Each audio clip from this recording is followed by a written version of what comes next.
The moment that ended Daniel Whitmore's entire life lasted exactly 4 seconds. For seconds, that's how long it took him to reach across his grieving wife's chest at her mother's funeral, yank the pearl necklace from her neck, and hand it to the woman standing behind the coffin.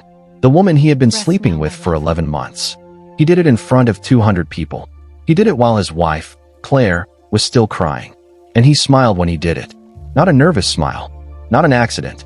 A smile that said, "You don't matter enough for me to even pretend anymore." What Daniel didn't know, what nobody in that cemetery knew except Claire herself, was that the quiet, soft-spoken woman he had just publicly destroyed in the worst moment of her life was worth $66 billion. And she had been waiting for exactly this moment to use it. Claire Whitmore had spent 12 years building a version of herself that the world would underestimate. She grew up watching her mother, Margaret Alderton, navigate a world that constantly tried to shrink her, a world that told a self-made woman she was too quiet, too careful, too unassuming to be taken seriously. Margaret had built Alderton Capital from a single rented office and a borrowed computer into one of the most quietly powerful private equity firms in the country. And she had taught Claire one lesson above all others. The most dangerous person in any room is the one no one is watching. Claire had learned that lesson perfectly. She dressed plainly. She spoke softly. She let Daniel talk over her at dinner parties and never corrected him. She watched, and she waited, and she kept every single card she had ever been dealt completely hidden from the man she called her husband. And on the day they buried Margaret Alderton, Claire's patience finally ran out. Daniel had no idea who he married. That is the only way to explain what he did. He met Claire 8 years before that funeral at a charity gala, and he saw what he wanted to see. A pretty, reserved woman with a polished accent and no apparent ambition. He knew she came from money. He assumed it was the kind of old money that sat quietly in a trust fund and paid for nice clothes. He never asked questions because he never thought he needed to.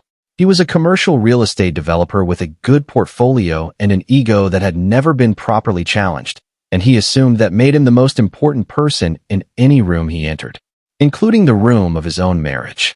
He didn't know about Alderton Capital. He didn't know Claire sat on the board. He didn't know she had restructured the firm's entire investment arm 3 years into their marriage and quietly doubled its value. He thought she spent her days at lunch and yoga. He had never once asked her what she actually did. By the time they laid Margaret Alderton to rest on that cold April morning, Daniel and Claire had been living separate emotional lives for years. Daniel had stopped pretending somewhere around year 4.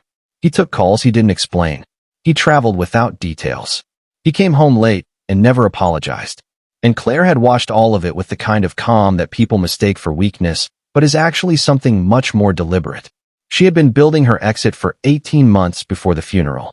Quietly, carefully, with a team of attorneys, financial architects, and one forensic accountant named Stephen Hale who had spent the better part of a year documenting every asset Daniel thought was his. Claire had not decided to leave Daniel because of the affair. She had decided to leave him long before she found out. The affair simply told her she was right on time. Before we go further, if you've never seen a story where the revenge was so perfectly constructed it feels like fiction, stay with me. Because what Claire Whitmore did next took patience, strategy, and a level of financial precision that most people don't even know is possible. Drop a comment below right now. Did you expect her to be worth that much? Because the people in that cemetery certainly didn't. The woman Daniel handed the pearls to was named Renee Caldwell. She was 31, worked in Daniel's development firm as a project coordinator, and had been under the impression for the better part of a year that Daniel was in the process of leaving his wife. He had told her they were separated. He had told her Claire was emotionally distant and impossible to reach. He had told Renee that he stayed for appearances, that the marriage was a formality, that she was the one he actually wanted. Every single word was a calculated performance. Daniel was not leaving Claire. He was managing 2 women simultaneously and doing it with the particular confidence of a man who believes he will never be caught. He handed Renee those pearls because he wanted her to feel chosen. He had no idea he had just handed Claire the only thing she still needed. What Daniel didn't know, and what made that moment at the funeral so catastrophic for him specifically, was that those pearls were not sentimental. They were strategic. Margaret Alderton had placed a handwritten letter inside the pearl clasp box 3 weeks before she died. A letter addressed to Claire. A letter that detailed, in Margaret's precise and unsentimental handwriting, the full structure of what Claire would inherit upon her death, and the exact legal conditions attached to it. Margaret had not trusted Daniel from the beginning.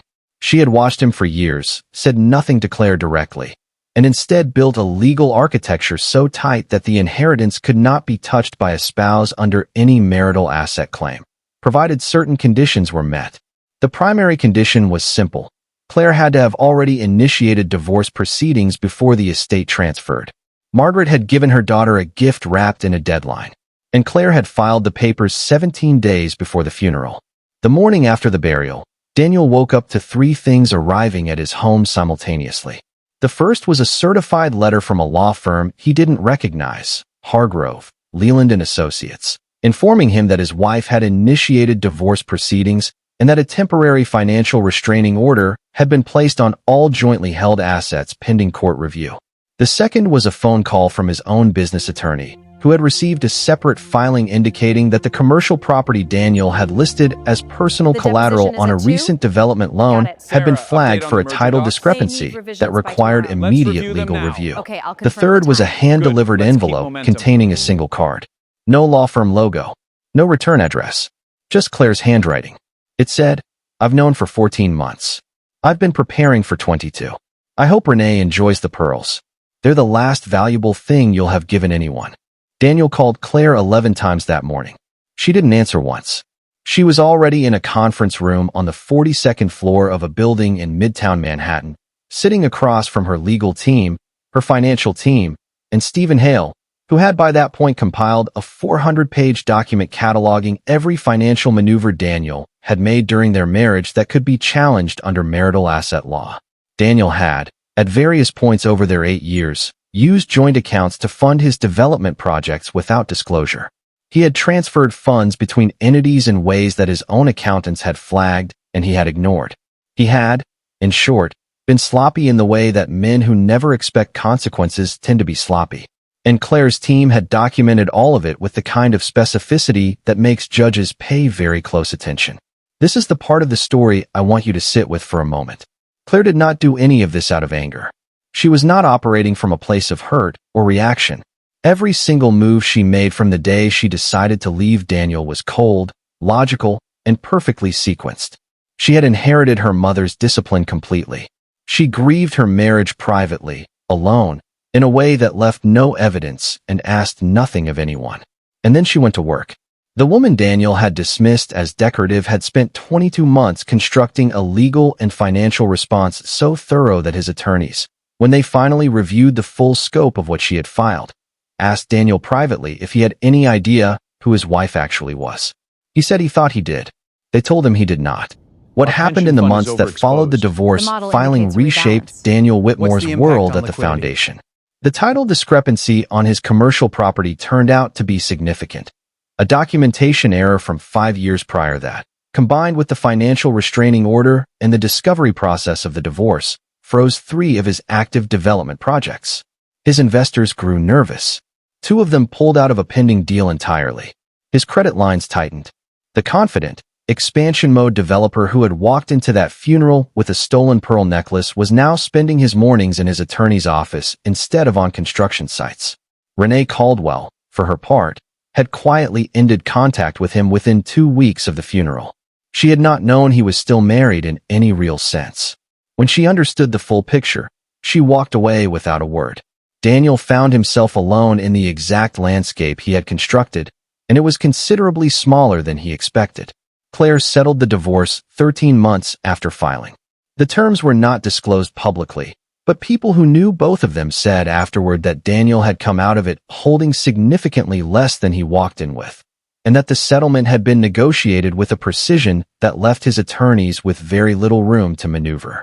What was disclosed publicly, because it became relevant to a separate business matter, was the full valuation of the Alderton Capital estate that Claire inherited upon Margaret's death. $66 billion. Not a family trust. Not a diversified portfolio spread across distant relatives. $66 billion sitting in a privately held equity firm of which Claire Whitmore was now the sole controlling partner. When that number became known, even in limited business circles, it circulated fast. And the silence that followed in Daniel's world was the loudest thing anyone around him had ever heard. I want to pause here and ask you something directly, because I think this story raises a question that is worth sitting with. Claire Whitmore had the power to destroy Daniel from the moment she found out about Renee. She had the resources, the legal access, and frankly the cause. But she didn't move until she was ready. She didn't move until every piece was in place. She didn't let anger make her early. And the question I want you to think about is this. How many people do you know who could hold that much pain that quietly for that long and still execute that cleanly? Leave your answer in the comments, because I think it tells you something important about the difference between people who react and people who respond. 3 years after the funeral, Daniel Whitmore had rebuilt. Slowly, carefully, in a smaller market, with smaller projects, with the kind of humility that suffering tends to produce in people who never had it handed to them naturally. He gave an interview once, not a major publication, a regional business outlet, where he was asked about his early career and the pivot he had made in his professional focus. He didn't mention Claire. He didn't mention the divorce. He spoke about learning to reassess what mattered and building with more intention. It was a reasonable interview. It read like a man who had learned something. Whether he actually had was a question only Daniel could answer honestly. Claire, by contrast, had moved entirely. She relocated the operational headquarters of Alderton Capital to a new city, restructured the firm's leadership team, and launched a philanthropic arm in her mother's name focused on funding women-led private equity ventures. She gave no interviews about her marriage or her divorce. She appeared occasionally at industry events, quiet, precise, utterly composed. People who met her for the first time always said the same thing afterward. They hadn't expected her to be so calm, so unreadable, like someone who had nothing left to prove to anyone. That, as it turned out, was exactly the truth. If you've made it this far, I want you to do one thing. Go back to the beginning of this video and ask yourself what you assumed about Claire in the first 60 seconds. Most people assume the wife. Most people assume the grief. Most people assume the victim. And that is exactly what the Daniels of the world count on. That you'll look at someone in pain and assume that pain is the whole story. But some people carry their power so quietly that the only moment you see it is the moment it's already too late to prepare for. Subscribe if you want more stories like this. Because the people who never see it coming, they're always the ones who were warned by their own assumptions.